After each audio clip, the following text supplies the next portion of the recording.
এই গুণ যদি আপনার ভিতরে বাস্তবায়ন করতে চান, আপনি বয়োবৃদ্ধ হয়ে গিয়েছেন, আপনি যুবকদের কাতারে নেই, আপনি বাচ্চাদের কাতারে নেই, আপনি চাইলে আপনার ইমাম সাহেবের কাছে কোরআন শিখতে পারেন, আপনি এটাও পারতেছেন না, চাইলে অনলাইনে শিখতে পারেন, সেটাও পারতেছেন না, আপনি এক মাসে মাত্র 3 দিন সময় লাগান, এই 3 দিন সময়ের মাধ্যমে আপনি কোরআন শিখতে পারেন।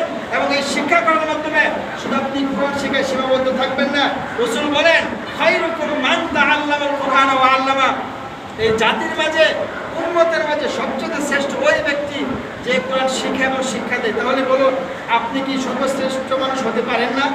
যদি পারেন, ইচ্ছা করলেই পারবেন। এই জন্য মুহতারাম হাজরিন, আপনার হাতে ধরি পায়ে ধরি আমরা যারা শ্রেষ্ঠ হতে চাই, আল্লাহর দরবারে আমার গ্রহণযোগ্যতা বাড়াতে চাই, আল্লাহর প্রিয় হতে চাই, আমি আপনাকে অনুরোধ করব, সবচেয়ে সহজ পন্থা হলো আপনার এলাকায় মসজিদের কাছে ইমাম সাহেবের কাছে প্রতিদিন একটা সূরা শিখেন, একটা আয়াত শিখেন, তারপরে তো বলতে পারবেন যে আপনি কোরআনের ছাত্র। এটা করতে পারবো তো ইনশাআল্লাহ?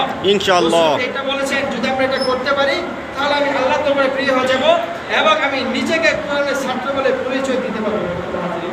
দ্বিতীয় নম্বর বিষয়, প্রথমে বলেছি 10 শ্রেণীর মানুষ, এটা হলো প্রথম বিষয়। দ্বিতীয় নাম্বার 2 যে বিষয়টা আপনাকে মাথায় রাখতে হবে, ওই গুণ যদি আপনার ভিতরে থাকে তাহলে রাসূল হাদিসে বলেন, নিঃসন্দেহে ওই বান্দা আল্লাহর প্রিয় হয়ে যাবে এবং কাল কিয়ামতের দিন সে বিনা হিসেবে জান্নাতের মালিক হয়ে যাবে। সেই 2 নম্বর গুণ। নাম্বার 2 দ্বিতীয় গুণ হলো, যে ব্যক্তি তার প্রতিবেশীর সঙ্গে সৎ আচরণ করে, প্রতিবেশীর সাথে ভালো আচরণ করে, প্রতিবেশীর সাথে সুসম্পর্ক রাখে। কি বলুন? নাম্বার 2, দ্বিতীয় নম্বর কোন গুণ বলুন?